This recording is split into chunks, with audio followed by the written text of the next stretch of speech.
Hey guys.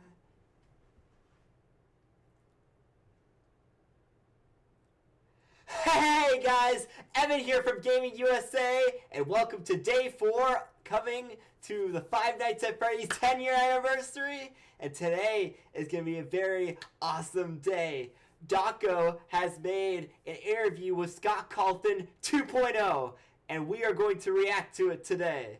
Oh my gosh, I cannot wait. And seriously, I wish this was me, but it was such an honor to have my interview with Kevin Foster. So I get to see what it's like with Dawko and Scott Cawthon. And I have seen Dawko's first interview he did with Scott back in 2018. I believe it was 2018 or 2019. One of those 2 years, but it was fantastic. And I can't wait to see what this one has to bring, especially honoring the 10-year anniversary. So, without further ado, let's check it out!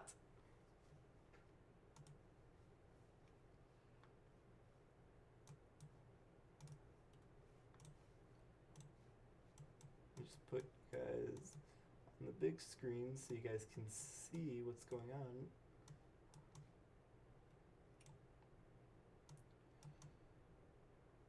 on. Okay, there we go. Alright, here we go, guys! Ooh, this is looking good. Looking exciting. Scott, tell me what's in the box. I think as the 10-year anniversary is upon us, I will give this as my gift to the fan base on this 10th anniversary. What's in the box is... What is it? Oh, wow. So wait, they're gonna announce what's in the box from Five Nights at Freddy's 4.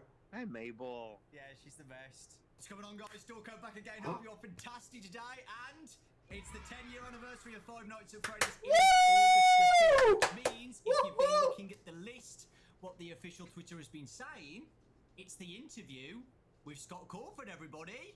Hey, everybody. How's it going? Dawko, good to see you again. Yes, 6 years since the last interview, right? Which is Wow, crazy. Scott.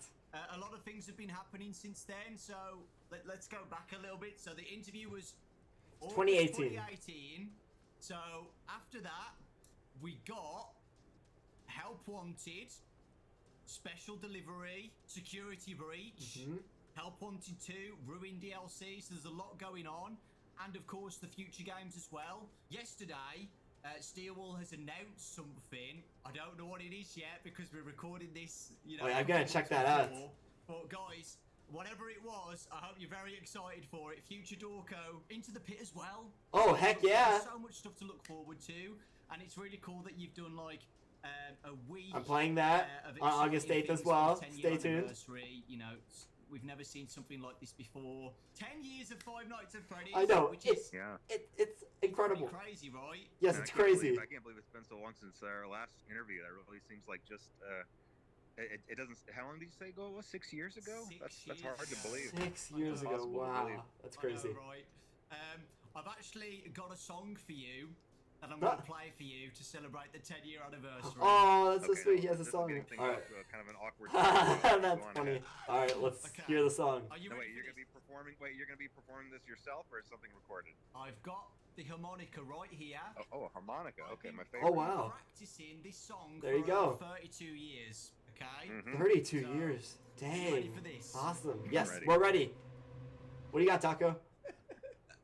Oh, what? Come on now, you started this. Right. Okay. Yeah. Ready? I'm really good. Yeah, I'm with you, Scott. What's going on here? Oh, there we go.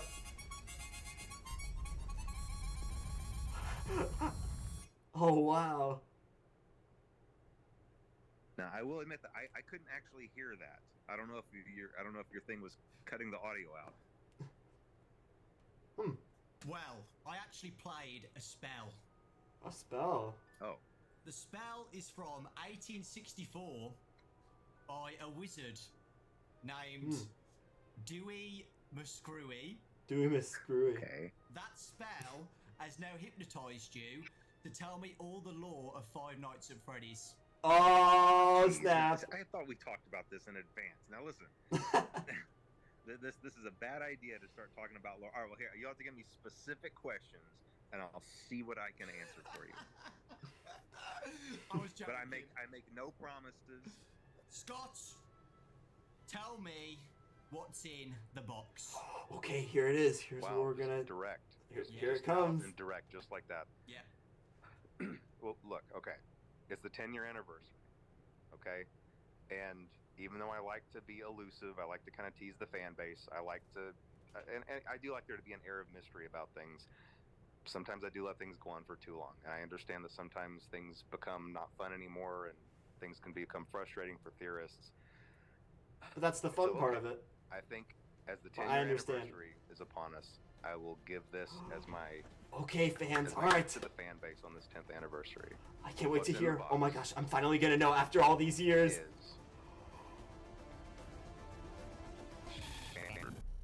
What? Oh, connection lost. Oh my god. and that's about it. And that's it, man. Oh. Oh. So like we've been speaking about, 10 years of Five Nights at Freddy's, which is a crazy amount of time. It is. I can't believe we're still here. I guess we It's still don't know such a then. journey. All right So then. I just wanted to ask you. Well, it keeps it a do mystery. You have a highlight moment for the whole 10 years of Five Nights at Freddy's since? Oh yeah, 2014? Scott. What is your highlight think, moment? I think there have definitely been a lot of satisfying moments. Like obviously, if whenever one of the new games would come out and it would be positively received, that was obviously a huge relief. You know, there's never been any goal other than just giving everybody what they were really hyped up about. Because you know, when you see everybody getting hyped up and getting excited, if suddenly something comes out that just is a big letdown, there's no greater fear, I think, for a game developer. So that was always satisfying and a relief. But I think the biggest highlight was probably just going to the movie theater to watch the movie when it finally came out, because Oh, you know, behind the movie was scenes fantastic. of all of the games throughout the years and behind the scenes of all the books being written and everything else, there was always the movie. The movie was just a slow burn project, even just starting as late as 2014. So that has been in the background, being, you know, progressing for almost the entirety of that. No, not almost the entirety of that first 9 years. So to be able to actually go sit in the theater and hear the reaction from everybody and hear the fans really enjoy it, that was definitely spectacular.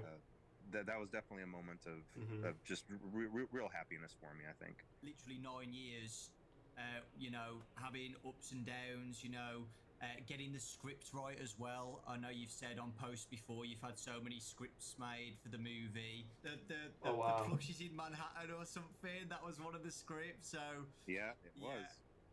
Yeah, I can imagine how I remember that one. You know, difficult it's been, like trying to get it all done. You know, I can just imagine. Well, I can't imagine it because I'm not you, but you know, when me, Raz, and Ryan and Baz went to. Scott is just such a genius. Don't worry, Dawko. Sorry, you. And we all looked at each other at the end, and we had to like, we couldn't believe it, and we didn't even make the games. We've been there since, you know, basically day one, but we all said like, imagine how Scott's feeling right now. You know, just sitting down and seeing it actually, you know, on the big screen. It must be a crazy feeling. Yeah, and now that I've been through the process, you know, I can tell you it's a miracle that any movie gets made. Just being through that process, just how many wheels have to be turning at the same time, and how many things. And even though this process took a long time for me, you know, Hollywood works at just blazing speed, where there's 100 things happening at the same time, and it's a miracle if these things get coordinated. And sometimes things don't work out, but sometimes they do. On the day that I was driving to New Orleans, and the shooting was supposed to start the next day, on that drive, I was on the phone. It was like a 5-hour drive from where I was. I was on the phone the entire time that's not trying bad. to finish contracts and finish negotiating points, because there were still open items with there were still things that needed to be resolved with Universal, Blumhouse, the Actors Guild, the Writing Guild. There were just Louisiana. There were all of these things, and any one of them not being settled properly would mean we couldn't start filming. And all of them, you have to get the rights to everything at the same time, and all of them depended all on of those things. one of the other ones. And so that was a very stressful drive, but that's just the way that Hollywood works. There's a million things happening at once. It was definitely a whirlwind, but to see all of those pieces come into place, yeah, it was pretty remarkable, and yeah, like you were saying, just all of the scripts, starting just with 2015. Um, there were a couple of deals that weren't very good that I'm very fortunate didn't pan out. Mm. But then, whenever I was with Warner Brothers briefly, that was a good deal, and I was very very grateful to have that. Aw. But even that, whenever the stars seemed to have aligned, things just didn't work out there either. Mm. And so I was really fortunate to meet up with Jason Blum and get to have that deal with Blumhouse. They had a lot of faith in the project, and they were following my lead on a lot of things. Sometimes to a fault, because lots of times I would throw things out and want to start over. But they were with me the whole journey. They were with me, and they believed in the vision. And Aw. everybody just had the fans at heart. That's all anybody wanted to do. Everybody was just. We're all here to making support sure you, that Scott. Every part of the movie would be something that the fan base would look at and recognize or relate to or connect with. And I think in the end we were able to accomplish that. And I'm just really happy with that. And I think we landed with just the perfect cast, which again, that almost didn't happen either. There were a couple of instances where someone else was about to get a part, and then something would happen that would make that not work out, and then someone better would step in. And I've said this to my contacts at Blumhouse numerous times just over this last 6 months, even since the movie came I don't know out. how that goes when Aren't you're we making glad films. that we got like Josh Hutcherson for this role? Like, isn't it great? Josh we had Hutcherson was Elizabeth fantastic. Lail for this role. Isn't it awesome? We had Matthew Lillard for this role. Isn't it great? We ended up with Piper Rubio for this role. Like, every single person that we ended up with was just absolutely perfect in those slots, and everybody was just a delight to work with. Once again, since I'm new to kind of the film industry, I got to talk to people about their other experiences on other projects, and it can be really scary because usually, from what I understand, every production has one one member of the cast or one person on staff or just one person that causes problems or something like that. We didn't have anything like that. Nothing like that. Wow. Everybody was just phenomenal. They were just a joy to work with, and getting to go to filming was really fun. So it was a really fun experience, and in the end, I'm just That's happy awesome. that the fans were happy with it. Now, that's not to say the film didn't have it's places where it could have been improved, and we're all and me and Emma and Jason Blum, we're definitely chat about that and looking to make sure the second movie is a step up and an improvement. So lots of good things to look forward to, I think. Oh yeah, It's the sequel is exciting. coming. Yeah, you're right about the fan reaction. The fans absolutely loved it. Like, we all can't wait for the next movie. It's so exciting, and I'm so glad it's actually happening as well. So yeah, We all exciting cannot times. wait for so, it. Yeah, you said that you've got a highlight of the 10 years of FNAF. If you could go back and change one thing in those 10 years, do you have anything that you would change? You can't say the box. No, Yeah. one thing I would change. It's I top wish I could go secret. back and have one more shot at Confidential. FNAF world. I really, really do.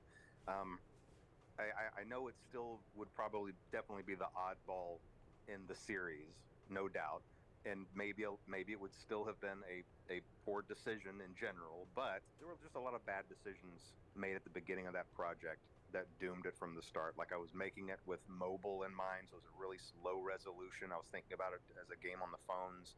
I tried to make the whole game on one frame in Click Team Fusion. That just means I wasn't allowing it to be as big as it could have been. I was trying to cram it all together for my own convenience. There were just several decisions that were made that really hindered that. And also, I was in a rush because I was getting a little arrogant, thinking that, hey, anything I make is going to be gold, and I definitely ate some humble pie with that really, really quick, and I learned that is not the case. And so I've tried to be very careful not make that mistake again after that. But yeah, if I could go back and change one thing, I wish I could maybe work with a different developer and just really make it a high resolution game, get in some really good graphics, maybe get someone else to help me with those graphics. And it could have been a good game. Who knows? Maybe somewhere down the line, if I get really antsy about it, and have a lot of free time on my hands, maybe FNAF 2 or FNAF World 2 might be a thing. Yeah, I was about to say that. You know, Well, FNAF you World's could a good still game, get but a I totally good understand, place to do Scott. a And at FNAF least World game. you've It's not over still yet. definitely I think I've made said this to you so before, many I great love games FNAF World. I of think it FNAF. is so underrated, and I always say FNAF World is underrated. I love it so much. There's just a charm to it. I really is. do, and I know you don't like it, but I absolutely love it, man. I really do. I love everything about it. I do love it too. If I had allowed myself to work on it for one more year, just like really double its development cycle and let it be a high res game, I bet it would have really been something. But like I said, who knows? Maybe for the sequel someday. Let's move on Yeah. to Steel Wall. That'd be cool if you the made a amazing sequel. Steel Wall All right, Studios. Steel Wall that was Studios. the next game after Ultimate Custom Night. Help Wanted. One of my favourite games in VR. I absolutely loved it. What has it been like working with Steel Wall? Were you nervous about it? Because I know it's a big thing to, you know, give a company your baby basically and let them, you know, do what you've been doing for the past 5 years. How was it? Yeah, the that's a big first deal. time letting someone else work on FNAF? I was really nervous about it. I was really nervous. You know, I went several years still doing it by myself, even after I had the financial ability to pay other people. Again, I wasn't in that mentality of being able to do that. So even though I could have done that, I was still doing things just all by myself, all the way up through Pizzeria Simulator. Yeah. But by then it was I knew that it was getting too much for me. I knew that I had to find another partner for it, and I was scared of that because, you know, there are stories all over the internet available about just games that went completely wrong because of games being mismanaged. Weird games are in the perfect, hands Scott. of, you know, development companies. But I And I'm totally sure that all of understand. their pitches on the surface would have sounded the same, but I really got lucky. For that reason, I really feel like I got lucky, because whereas I probably could have accidentally ended up with a company that did botch something, I didn't. I think I really honestly believe that I landed with the best, just one of the best development companies. They've been just a pleasure to work with, and they've done a really great job. You know, this last one they did, Ruin, I thought it was just so much fun. And I'm yet to play that still. Might be one of the I think that might be my favorite thing that they've made was Ruin. And the things that they have planned, which I'm not going to talk about right here, but the things that they have planned are really exciting too.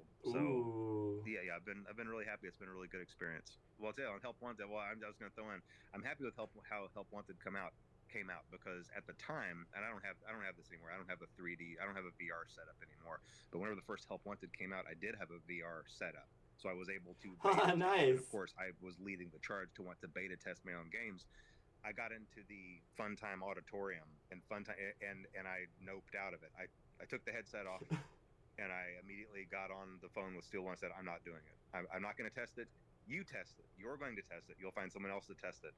I didn't even get jump scared by Foxy. I was just in there in the darkness, and I knew I wasn't going to do it. And I never played it again. And I never played Help Wanted. And I never played Help Wanted 2 either. And I'm not going to. People need to Wow. understand it though, right? Because in the past, like when I've obviously done videos on Help Wanted 1 and 2, I get comments saying like, oh, it's not that scary, you're overreacted, it's not that bad.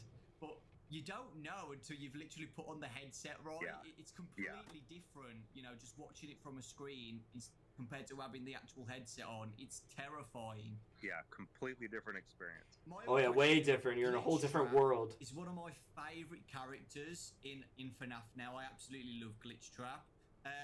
What are your thoughts on Glitch Trap as a whole, with the development of Help Wanted? I love the character, and I know that this is kind of one of the places where I know that there's a little bit of a divide with maybe me and the fan base, or maybe just within the fan base, because I always lean sci-fi. I have a tendency to lean sci-fi, even though I try to come back into the roots of the supernatural instead. But I can't help my inclinations to lean sci-fi. So anything that involves possession of AI or possession of machines or circuitry, that I love that sort of thing. So I love the idea of Glitch Trap. I'm not a huge fan of the name, and here's the way that these things happen. Okay, and this happened with Burn Trap too. Whenever I'm in the planning phase with Steel Wool, we come up with temporary names for these characters. You know, Oh. whenever we're doing the pre-production document, I'll say, oh, well, he's glitchy. call him Glitch Trap. Oh yeah, he's Burn. Let's call him Okay. Burn Trap. But then those names get embedded in the source code because they use those temporary names also. And once they're in the source code, and once someone finds It them in the represents their source code, character too. that's it. Like that's the canon name now, and there's nothing I can do about it. And hopefully we're learning our lessons going forward to maybe find I don't know to just hone in on a better process there, because yes, I love the character. Not a huge fan of the name, but it is what it is for now. You know, it's the name. I love Glitch Trap's name. Can you think of a name like on the spot? Like Oh, what I you understand. want to call him or not? Oh, I have no idea. But you know what? A good example is Nexus, from Ruin.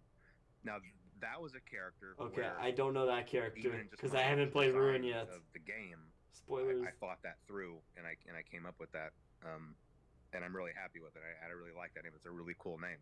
But now, see, if I didn't have one of those ready to fire off, I might have thought up something like, I don't know, Purple Trap or AI Trap, or just something temporary, and then that would have been the can name. That would have been so much worse than Nexus. So After Help Wanted, we got Security Breach. Were you happy with the release of Security Breach when it first came out? Security Breach, there's a really big story behind that. That was definitely a challenging period, and a lot of things just didn't align up perfectly for that, and there were a lot of reasons for that. I mean, obviously, I hear lots of studios and things kind of blame COVID for stuff, but there is a reason for that. COVID took well-structured work systems and suddenly scattered them and expected the work to continue to flow, and it just doesn't work that way. From my understanding, COVID was a I'm pretty disaster. sure most, if not every, member of Steel Wool got scattered across the country and were trying to just carry on with the workflow, and it was just really difficult. I think that's really the only example when my idea of how a game was going to go was misaligned with how things were going with Steel Wool, and I had a specific story for this in mind. Okay, for Security Breach, I really did. I had a very specific story in mind, and it is very different than the one that got in the game. And I think a part of that is the way that I conveyed that to Steel Wool, because what I was trying to do was I was trying to tell Steel Wool to do specific things throughout the game, put specific items in specific places, have specific characters do certain things, meanwhile not telling them what the story plot was.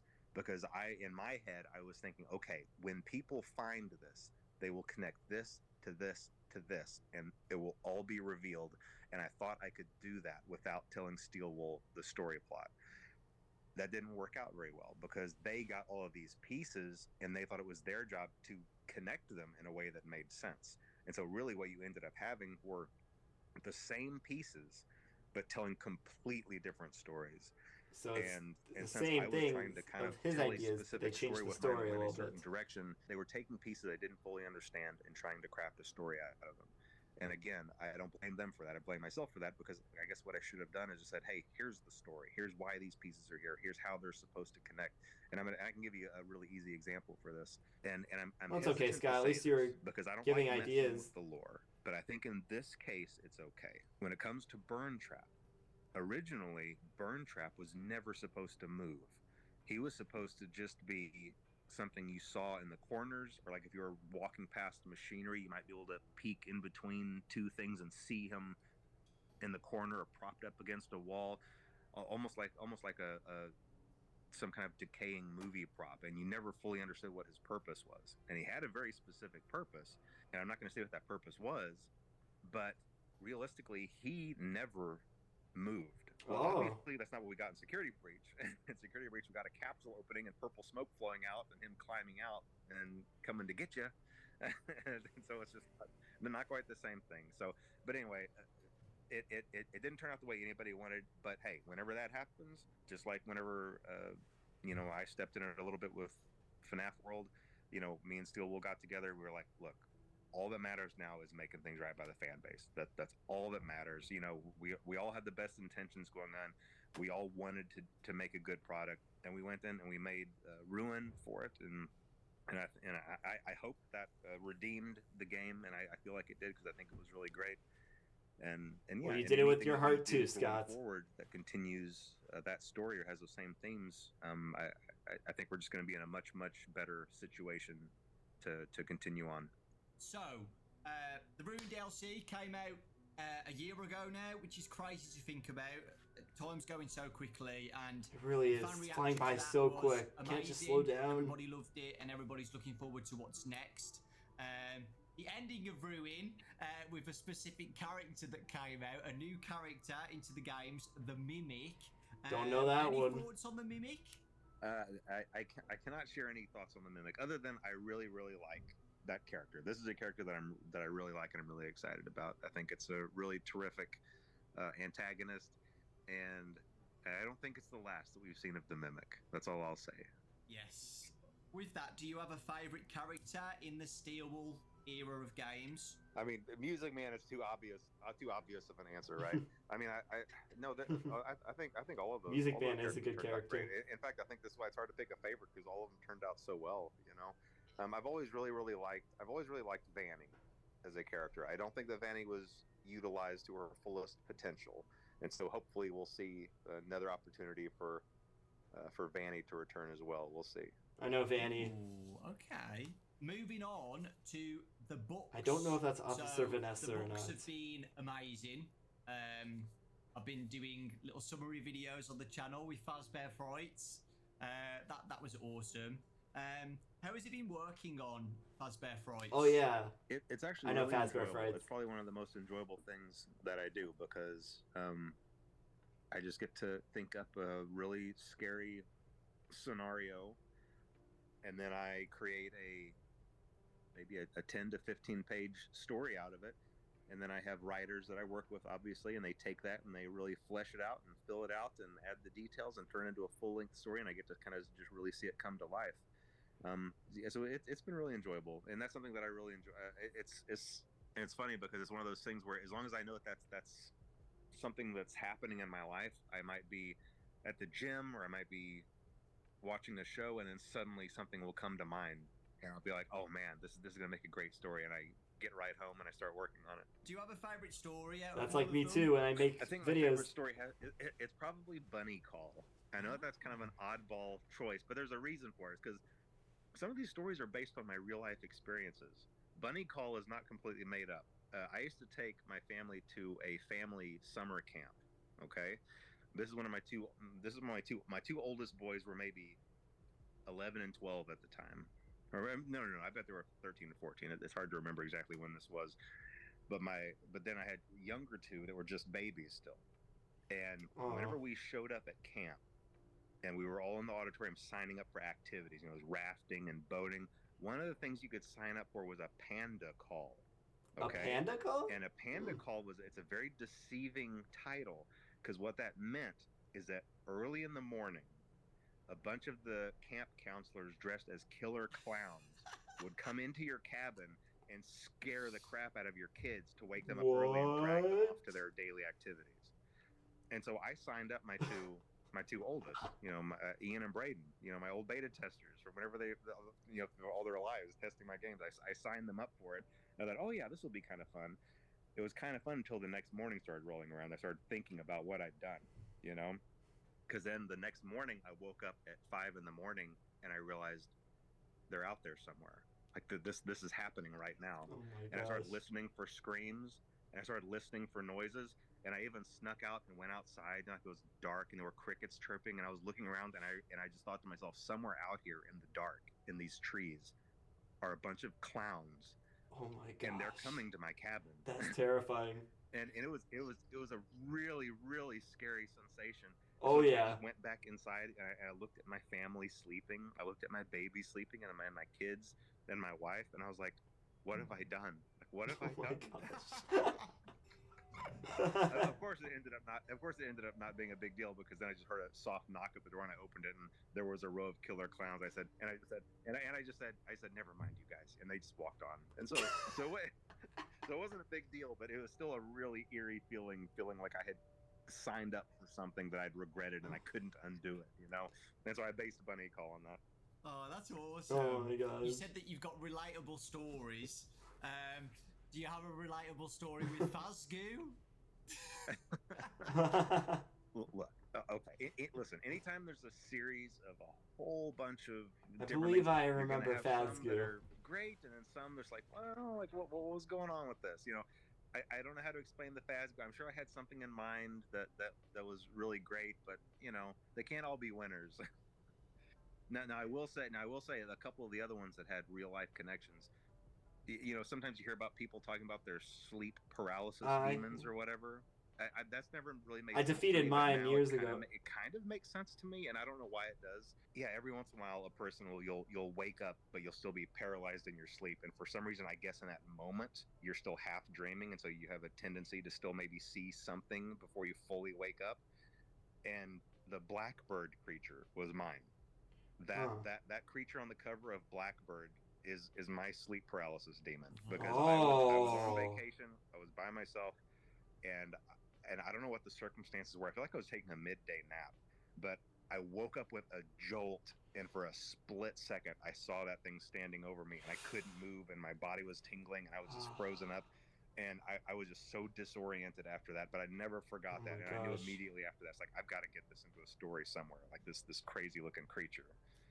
That is crazy. Yeah, that is wild. That is absolutely crazy. I've never had sleep paralysis, so Oh, I you're don't know lucky. what my creature would look like, but I hope it doesn't look like that. I don't think it's a normal experience. I don't think it's an experience you should want to have. I don't. No, I it's like not. It's a healthy thing. So if that hasn't happened to you, I think you're in a good place. Do you have a least favorite It's story? happened to me, but I don't know. I think it probably might be the Fazgoo, or no. I mean, come on. It's got to be the one where the guy gets pregnant with Springtrap's baby. I'm not sure what I was thinking about. You know, again, that's one of those things where, oh man, this is going to be really creepy. But then you step back and look at it from afar. He's gotta have some I comedy. don't know if this is a good idea. And I swear I wasn't picking on Matt Pat. That wasn't a story designed with Matt Pat. It really wasn't. You know, listen, whenever you're doing these stories for this long, eventually you just run out of names, and you're going to cover all the names, you know? Yeah. Eventually I'll get around to Dawko, you know? And so if you see Dawko in one of these stories, it's not something personal. It's just because I ran out of names, you know? I don't know. Dawko is a very specific name that you'd have to get to. I probably have a few more to go through before I get to that, so you don't have anything to worry about. When doing my summary videos, and I know a lot of people say the same, people who loved Goosebumps when they were kids find these really relatable. Oh yeah, I used to read those books back in elementary school. I know kids at school now read Fazbear Frights like their Goosebumps books. And as a kid, my favourite TV show was Goosebumps. Would you ever think about or like the idea of Fazbear Frights ever being like a TV show like Goosebumps, where it's like a series of some of the best stories or something adapted? Oh yeah, definitely. And that's something that can definitely happen. Especially now that the first movie came out and was successful. I think that really opens the door to lots of other potential opportunities. The only thing to be mindful of is I don't want to oversaturate the market and just create too much. And I think that sometimes we get a little bit of that, where franchises have movies and too many TV shows, and it just kind of waters everything down. But I really do like that idea, and it is definitely something that could happen for sure. Awesome. Just gotta do it at the right time, right place. Is the FNAF movie. I've got some questions for you, Scott. First off, I absolutely loved the movie, as you know, and I know a lot movie was fantastic. Well. The fans absolutely loved it, and it did really well at the box office as well. Super successful. It was so cool too. Congratulations to you. Those animatronics. House, Universal. So yeah. Yeah, congrats, Scott. And congrats, Blumhouse and Universal. Movie, after waiting for so long, after announcing it back in 2015. Well, you emailed me back in 2015 about it. I still remember that email. But yeah, how was it? It took a really long time to get off the ground, really just because of the screenplay. But after the screenplay was really locked in, from there, all the wheels started turning. You know, all the engines fired, and it took off, and it was a really fun experience from there. And really, the screenplay just had a lot of challenges because of what it was, and it's really, you know, throughout all of those years, I worked with a lot of different directors, a lot of different writers, a lot of really talented people that eventually would end up leaving the project, but still really talented people. And it was really just a matter of there's just material that's difficult to translate to the screen.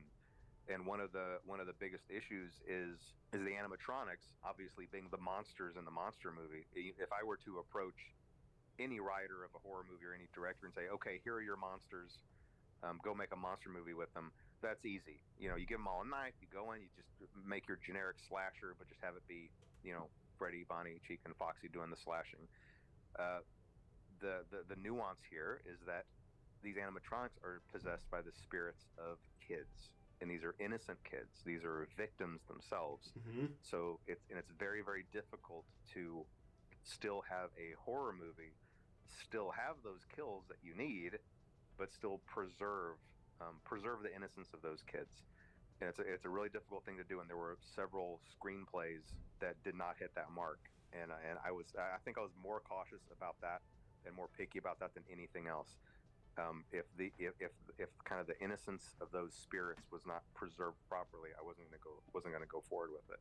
And so, one quick example is the way that we were able to have a couple of kills in the movie was obviously the vandals. You have a group of people who are breaking in, they're disrespecting the place, they're trashing the place, they're there with bad intentions, and then you combine that with the fact that these animatronics are, the spirits in them are these kids that are basically very confused and lost, animals backed into a corner, and kind of left with this impression that adults are out to get them, and then you have these violent adults breaking in. And so it allows you to have that kill count while still being like, well, I can kind of see how that might happen. It was a tricky thing to do, but I think we were able to accomplish that. Manipulated by William Afton still as well. Yeah, that's right. That's absolutely right. The drawing on the wall was also kind of this layer, this blanket of manipulation over them all. So all those things combined, you could see how these actions could happen, while it not necessarily being the fault of the kids. Exactly, it's not. Well. They're so innocent. Scene. I know some people were a bit confused by that, like why are they building a fort? But I got it straight away. You just want to show the audience that they're just kids, right? Were you happy with the first movie and how it came out? Yes, I am. I am very happy. I mean, look, anytime anybody... Those parts were hilarious. I think pretty much anybody who's been through a process like this would be able to look back. And I do this with my games too. You look back and you're like, well, I wish I'd tweaked this. Oh, maybe this could have been like this, or maybe this could have been like that. But you have to just really take a step back and look at it as a whole, and where it came from, all the things that could have gone wrong, and all the things that went right, and just be really grateful that so many things just fell into place. And I can give you a really quick example of why I don't want to second guess too much. At the 11th hour of this movie coming together, we still really didn't have a music composer. And I really wanted an animated intro. I was really pushing to have that 8-bit animated intro, but we didn't have anybody, and really not really anybody, to have an idea of what kind of music we were looking for. 11th hour, Newton Brothers come in and they write out that banger of a track, like absolute insane. Like, it was. I listened to that the first brilliant. time and I was like, wait a minute, do I have a theme song? Does Five Nights at Freddy's have a theme song? Incredible. And I called Emma Tammy on the phone. I was like, wait, do we have a theme song now? Like, I can't tell you how excited I was over that. And you better believe you're going to hear that again at the beginning of the second movie too. I mean, that was just so incredible. The Newton Brothers just knocked that out of the park. So yeah, it'd be awesome if we hear it again. Right. That I don't think I'm going to dwell too much on what I would go back and try to do differently. As we know, the movie was a major hit what you did was, in 2023. Super incredible. Successful. After the all, biggest horror movie years. of 2023 as well. How does that feel, seeing that happen? It's nice. That part is nice. It's more important to me that if the critics had loved it, but the fan base was grumbling and saying, wait, this isn't how it is in the lore. Wait, we didn't like this. I don't like how they did this, and this, and the fan base was unhappy. That would be a failure to me. I'm perfectly happy with all the critics hating it and the fan base reacting positively to it. So yes, it is nice that the movie was successful. However, that is not the correct metric by which to judge the success of this movie. And in fact, opening night, which was Thursday night, where I am, I went to the very first showing, and the theater was pretty much empty. There were only a couple other people in there, but it was a 1 o'clock showing. So, but still, I saw that as kind of a bad sign. But I just watched it anyway. Then I went to the next showing, which was just later in the evening, and I told myself I wasn't going to go online. I wasn't going to read any reviews. I had already told everybody at Blumhouse, and I told my legal team, don't talk to me, don't call me, don't email me, don't send me charts, don't send me facts or figures. I don't want to hear anything You about just wanna anything. wait. I'm going through this whole weekend blind. I just want to experience what everybody else is experiencing. Well, before I went into that second showing, I was just by myself. That's so nice. And then later that evening, my whole family was coming into town, by the way. My whole family was going to come into town and watch the movie with me that night. But this showing, I was still sitting by myself. I was checking my email, and I accidentally saw one of the reviews. And I saw that it was terrible. And that opened the floodgates, and I went and started reading all of the other reviews. And I immediately texted my family saying, don't come. Don't come. You know, this is over. I want to be by myself. And I was already thinking in my head, like, how am I going to write a letter to Blumhouse apologizing for this? How am I going to write a letter to the fans apologizing to this for just wasting everybody's time? And I was just incredibly depressed. But somehow Jason Blum caught wind of this. I don't know who I asked a question to or what I said, but I'm sorry, Scott. he started just bombarding me with text messages saying, Scott, the fans love it. The fans love it. You know, the movie's a big hit. Everything's great. He was just, you know, in all caps, everything all caps. My phone was just blowing with all caps texts. And so he really talked me through that to try to encourage me that even though the critics hated it, you know, there was a lot. Nobody cares about what the critics think. And so then I had my family come into town anyway.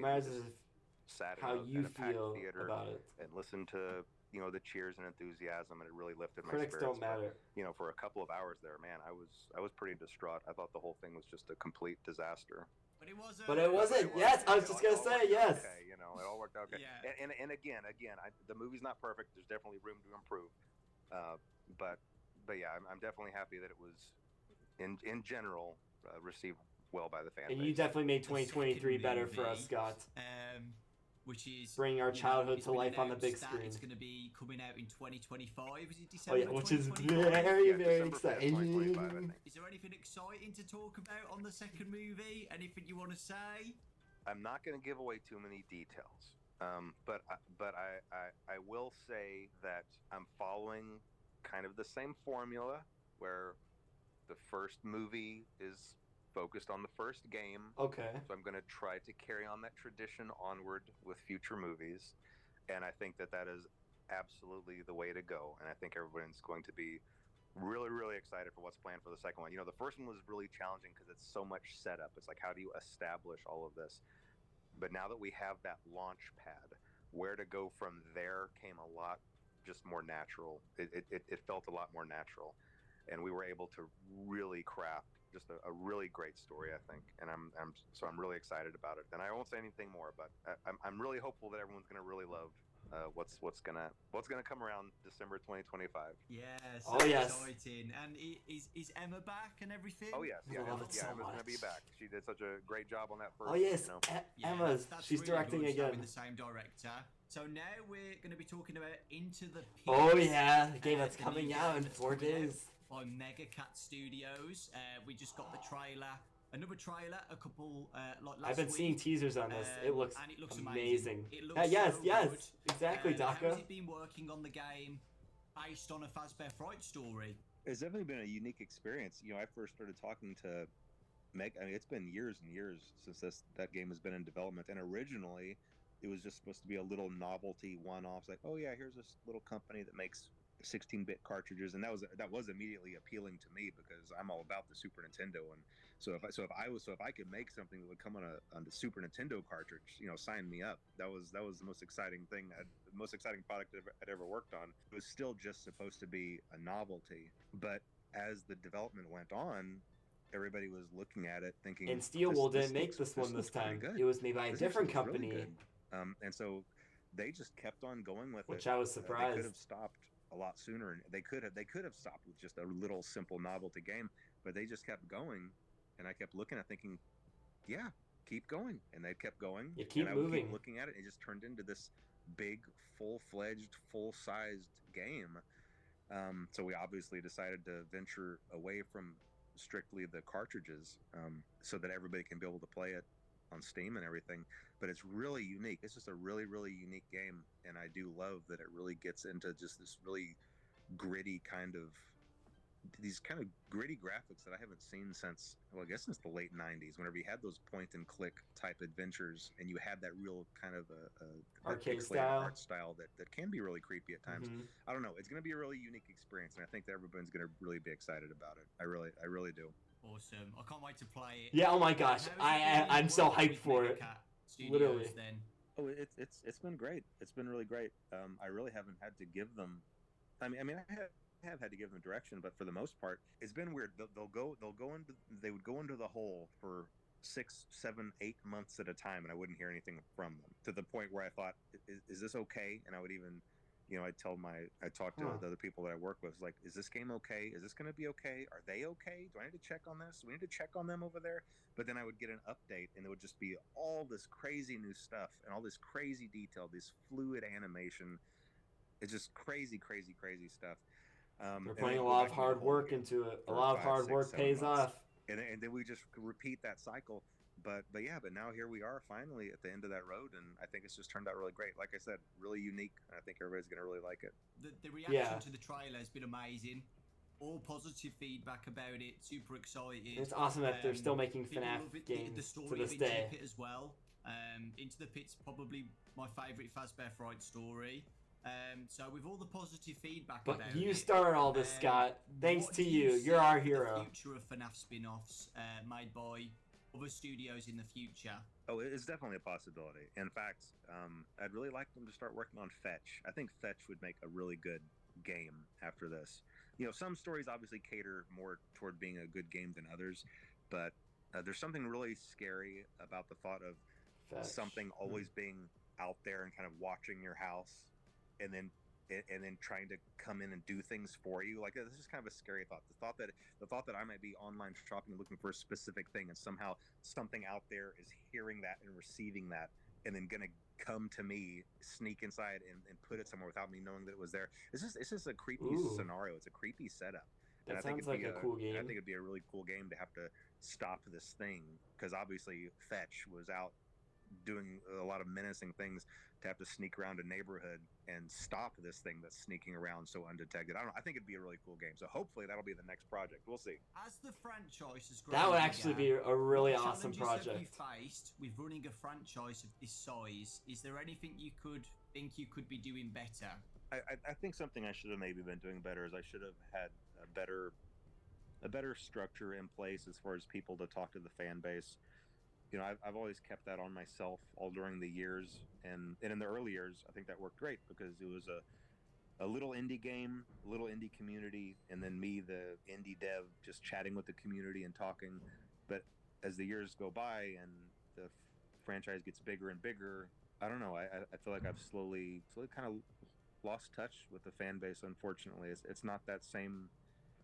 It's not that same relationship that it used to be. I really used to enjoy chatting with everybody and just kind of I don't know, and I guess that's expected, because FNAF is more of a big, it's kind of just kind of a bigger thing now, and it's bigger than one person, and I can't just pretend like I can hop online and chat with everybody. I've stayed with FNAF forever, Scott. Used to, I kind of could. I could just go in there and chat with everybody and resolve little problems as if it was like just a squabble on a forum. I can always just step in and solve it, but it's just not the same. And I think that I should have realized that sooner. And I'm really only realizing that this year, that I really need to have a better structure in place. And the fan base deserves that. The franchise deserves that. The fan base deserves that, to have more people in charge and running a Twitter page and official news feeds, so that there's not so much confusion about what's real and what's not real, and real news and fake news, and is this confirmed, is this not confirmed.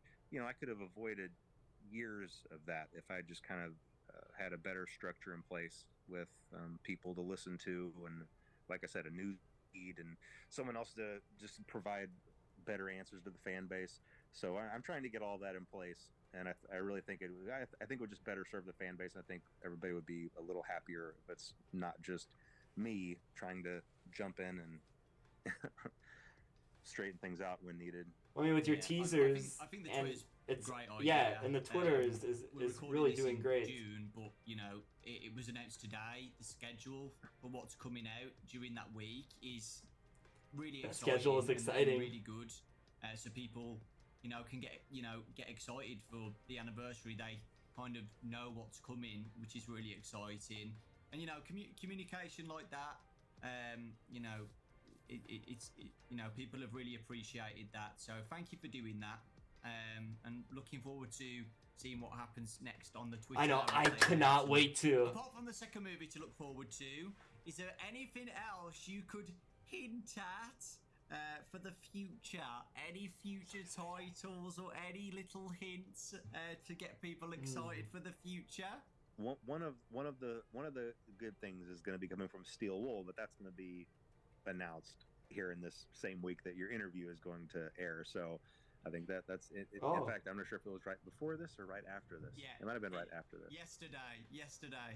Okay, I gotta check that out. And obviously everybody knows about the movie, and right now the books are these interactive books, which I read things like that growing up, and so I'm excited about those. I checked the interactive novel yesterday. Go check it out. Where you can actually collect items in them and things like that. So it's really not just about picking a path; it's about picking a path and getting something, and then going to the other path and being able to use something. So it makes it more interesting and more intricate. But yeah, I mean, that's the plan for movies, games, and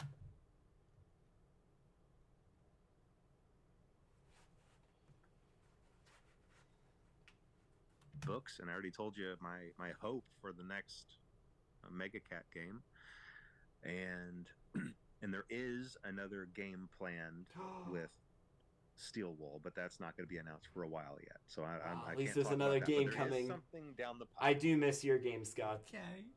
Your games are classic. Even beyond what's being announced this week, there's something beyond, but I can't talk about that. Yeah, so Okay, I won't spoil I respect anything. that. Well, I can't wait to but see it. I read the week before, guys, and it is good. So please, That is gonna be exciting let me as know when well. it comes out. I'm looking forward to the Into the Pit one. VIP is the interactive novel VIP another one as well? Yes, yeah. VIP it's one that I did with Scholastic, just like the others, but it's just going to be free. It's specifically for this event. I mean, I might still be included in a box set later down the road, but no, for this week, it was made specifically for this event. That's awesome. By the same author, I believe, as the week before. So if you enjoyed that one, you'll enjoy VIP. And I really love the story for VIP. I'm not going to ruin it, but it might be one of my favorites. So hopefully everybody really enjoys that. That's awesome. I'm pretty sure it comes out before the interview. So okay, yeah. Great. Future me, if you're watching, Awesome. loved it. There is a collab announcement tomorrow from this interview. Oh, Whatever boy. it is, I don't know, but I can't wait to hear. it seems that you've been more open with collaborations with games recently. The Funko one as well. Are you more open to more collabs since we last spoke during the last interview? Would you be interested in whatever it is? I don't know, like Fortnite or Dead by Daylight. Have those popped into your head at all? Or I'm very careful with collaborations because I want to protect the brands and I want to make sure that Five Nights at Freddy's stays as Five Nights at Freddy's. And there are some games where even if I really enjoy the game, it just doesn't feel like a good match. It feels like a mismatch. The brand integrity is the most important thing for me, and keeping everything. Yeah, you gotta keep your game series like safe. it belongs. And so that's really been my only. There's really been my only hesitancy. I feel like I am branching out a little bit, and I am a little bit more open to those things than maybe I was in the early years. But I'm still very careful about it. Yeah, we'll you just see. gotta be We'll see how cautious. things go. okay. Pick the right companies. Anything else you would like to add to finish off the interview? Let's see here. No, I mean, I think things are in a good place, and like I said, I think that the things that are on the horizon are all things to be excited about, and I think that everybody's going to really enjoy. The things that the fan base really going to enjoy. And I wish I could talk about those more, but I don't feel like I can. So, do you think we're going to have another interview in 10 years' time?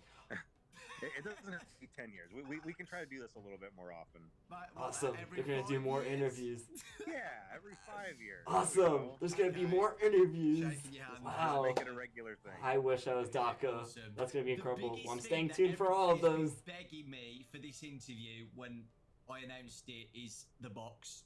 That is, everybody just wants to know anything about it because it's the biggest mystery out of the whole. It really 10 is. years All of us FNAF, fans I were would so say. curious. Maybe Midnight Motorist is number 2, but yeah, I'd say the box is the biggest mystery that everybody wants. Like even a tiny snippet of Yeah, just a teeny tiny part of it. Help. Okay. What's in the box? Okay, well, I can try to give somewhat of an answer to that, Okay. even though it might not Oh my be gosh, we're finally extremely satisfying for a lot answer. of people. So I would encourage people to turn off the interview if they don't want an answer that they might not be happy with. Do I want to turn off the interview?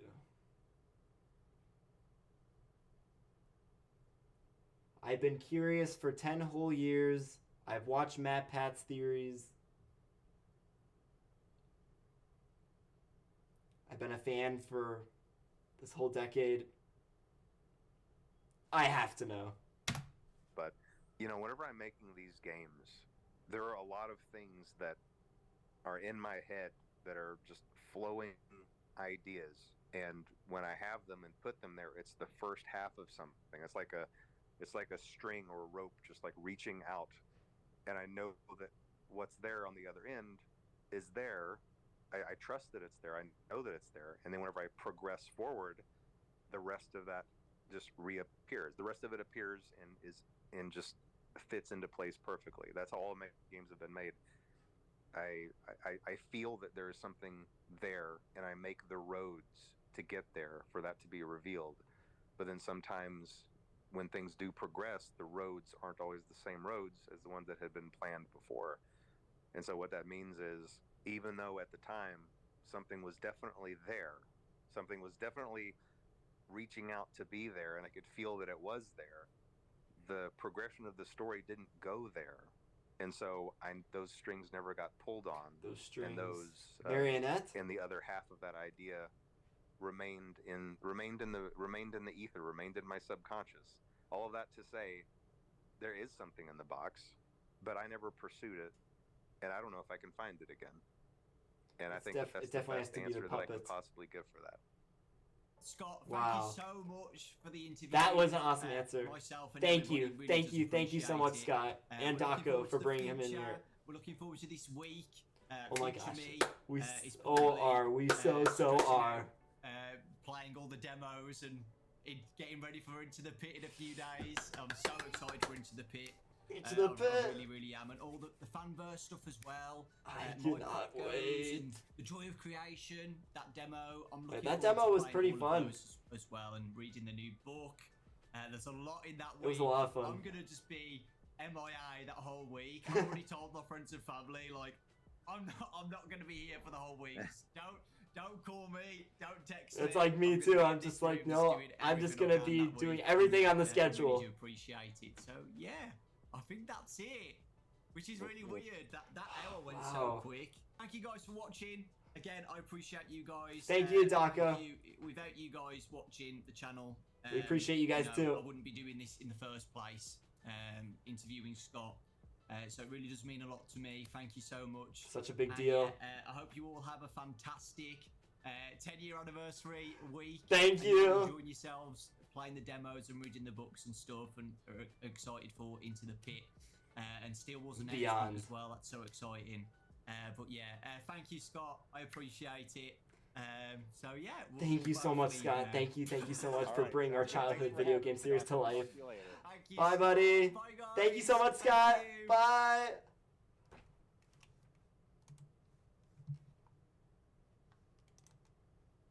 Wow. That was incredible. So we know something about that box now. Let's take a look at it really quick. FNAF 4 box. Perhaps some things are best left forgotten for now. He was mentioning strings. The marionette from Five Nights at Freddy's 2 has got to be in that box. But that's just my theory. A game theory. But other than that, that concludes my reaction to Dawko's interview with our man, Scott Cawthon, the Scott Cawthon.